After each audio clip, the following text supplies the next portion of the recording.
Assalamualaikum warahmatullahi wabarakatuh. Kali ini saya akan menjelaskan makalah yang berjudul pengorganisasian supervisi dari kelompok 3. Supervisi pendidikan merupakan salah satu fungsi manajerial yang memiliki peran penting dalam meningkatkan mutu pembelajaran. Supervisi itu tidak hanya dimaknai sebagai aktivitas pengawasan, tetapi juga sebagai proses bimbingan, pelatihan, dan pendampingan bagi guru serta tenaga kependidikan agar dapat bekerja secara profesional.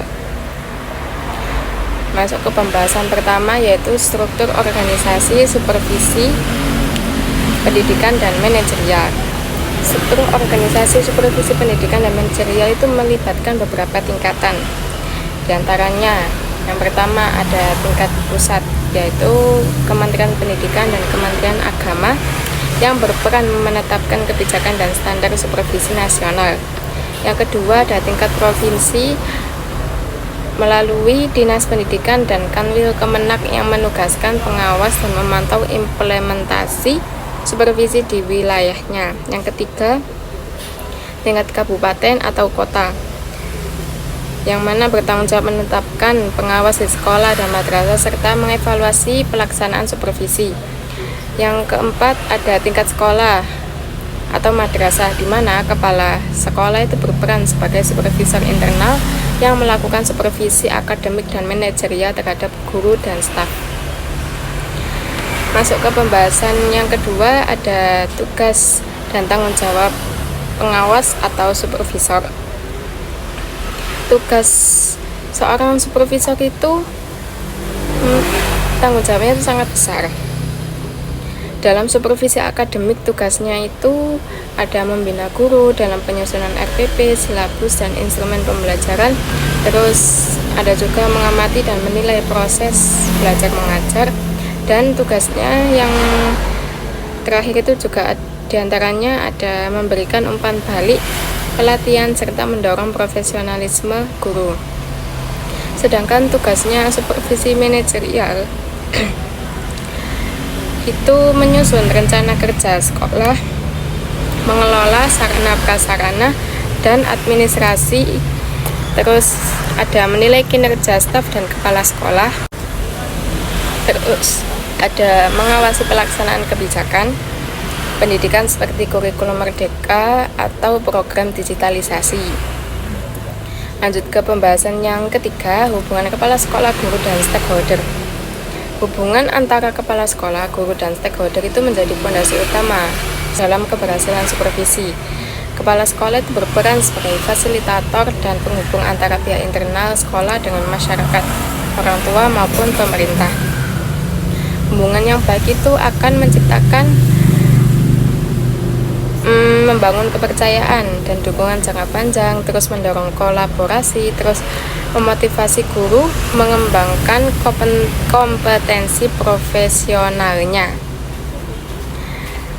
Kolaborasi yang harmonis itu antara ketiga pihak ini menciptakan lingkungan belajar yang kondusif, inovatif, dan berorientasi pada mutu.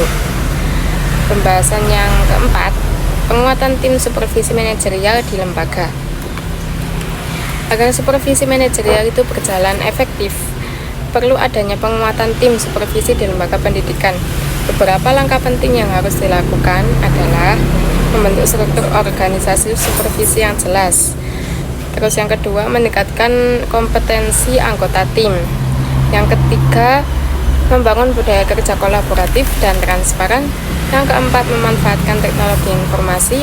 Yang kelima, menjalin hubungan baik dengan stakeholder. Lanjut pembahasan berikutnya, optimalisasi supervisi digital di era 4.0 hingga 5.0. Dalam era digital, supervisi pendidikan itu tidak lagi cukup dilakukan secara manual. Supervisor kini dituntut memiliki literasi digital, akan kemampuan menganalisis data agar bisa melakukan pembinaan secara real time. Beberapa inovasi supervisi digital meliputi penggunaan e-supervisi untuk observasi daring, laporan digital, dan evaluasi berbasis data, Terus ada juga integrasi nilai-nilai kemanusiaan dan etika Islam dalam era Society 5.0, di mana teknologi digunakan tanpa menghilangkan sentuhan empati dan akhlak. Studi kasusnya, contohnya ada di Kabupaten Bengkayang, Kalimantan Barat, di mana implementasi sistem Sisaku membantu efektivitas pengawasan jarak jauh di daerah 3T. Sistem ini memungkinkan pengawas, kepala sekolah, dan guru berinteraksi secara daring melalui laporan integrasi. Terus, evaluasi, pengorganisasian, supervisi. Evaluasi itu dilakukan untuk menilai sejauh mana sih struktur dan pelaksanaan supervisi berjalan secara efektif. Manfaat evaluasi itu antara lain mengetahui kemajuan pelaksanaan supervisi, memberikan dasar untuk pengembangan program pendidikan, terus meningkatkan pelatihan tenaga pendidik, dan menilai sejauh mana keterlibatan masyarakat dalam mendukung kegiatan sekolah.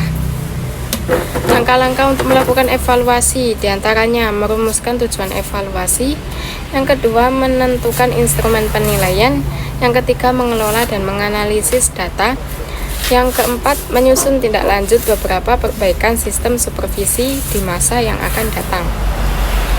Baik, kesimpulan dari materi ini yaitu bahwa pengorganisasian supervisi merupakan kunci keberhasilan dalam peningkatan mutu pendidikan. Supervisi itu tidak hanya sekedar mengawasi, tetapi juga sebagai proses pembinaan, pendampingan, dan transformasi yang menumbuhkan profesionalisme guru serta efektivitas manajemen di sekolah. Di era digital ini, supervisi harus adaptif terhadap teknologi tanpa kehilangan nilai-nilai kemanusiaan dan spiritualitas Islam.